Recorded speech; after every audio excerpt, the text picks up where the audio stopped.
Isang solid ulit na performance sa pinakita ng rookie na si Konkonupel sa panalo ng Hornets kontra Knicks 114-103. Sa loob ng 37 minutes, nagtala siya ng 26 points, 11 rebounds at 8 assists. Bukod pa dyan, sobrang efficient niya sa shooting, 9 out of 14 sa field at 6 out of 10 sa 3-point area. Dahil sa larong to, gumawa siya ng history.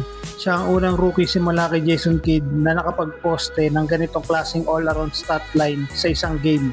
Ibig sabihin, bilang siya scorer, kaya rin niya mag-rebound at mag-create ng plays para sa teammates niya. Malaki din ang ambag ng buong team. Nagdagdag sila Melo Ball ng 22 points at 6 assists, habang si Brandon Miller ay may 21 points at 8 rebounds. Sina Miles Bridges at Kobe White meron naman tig 17 points. Dahil dito umangat ang Hornets sa 39-34 record at naka 5 straight wins na sila. Malakas ang laban nila para sa playoff spot. Sa ngayon tuloy-tuloy ang pag-angat ni Konupel at isa siya sa pinakamalakas na kandidato para sa Rookie of the Year. Kung ganito pa rin ang laro niya, malinaw na hindi lang siya simpleng rookie, kundi future star na agad ng liga. Samantala, may posibleng rebrand na paparating para sa Minnesota Timberwolves sa 2026-27 season. Kumalat sa social media ang ilang images ng bagong logos na nakita umano sa NBA Store merchandise. Hindi pa ito confirm pero kadalasan ganitong paraan talaga naglilik ang bagong design bago ang official announcement.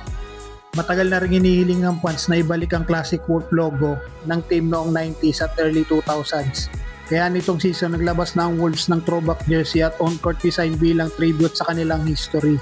Ayon sa owner na si Alex Rodriguez, may ginawa na silang plano para sa future rebrand at gusto nilang ibalik ang vibe ng Kevin Garnett era, isang panahong pinaka-iconic para sa franchise.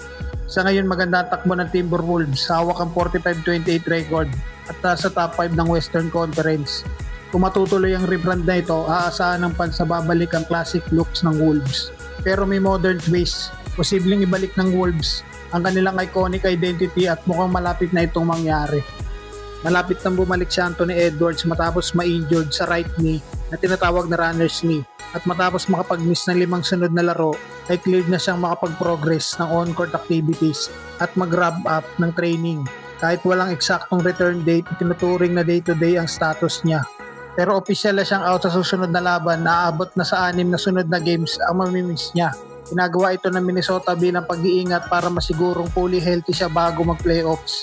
Isa sa dahilan kung bakit gusto makabalik agad ni Edwards ay ang 65 game rule ng NBA dahil kailangan niya maglaro ng 7 sa huling 8 games para umabot sa minimum at maging eligible sa MVP at All-NBA awards. Sabay nito, mainit pa rin ang usapan sa rule na ito lalo na matapos ang injury ni Cade Cunningham. Pero ayon kay Adam Silver, ay naniniwala siyang gumagana ang rule at wala itong planong baguhin.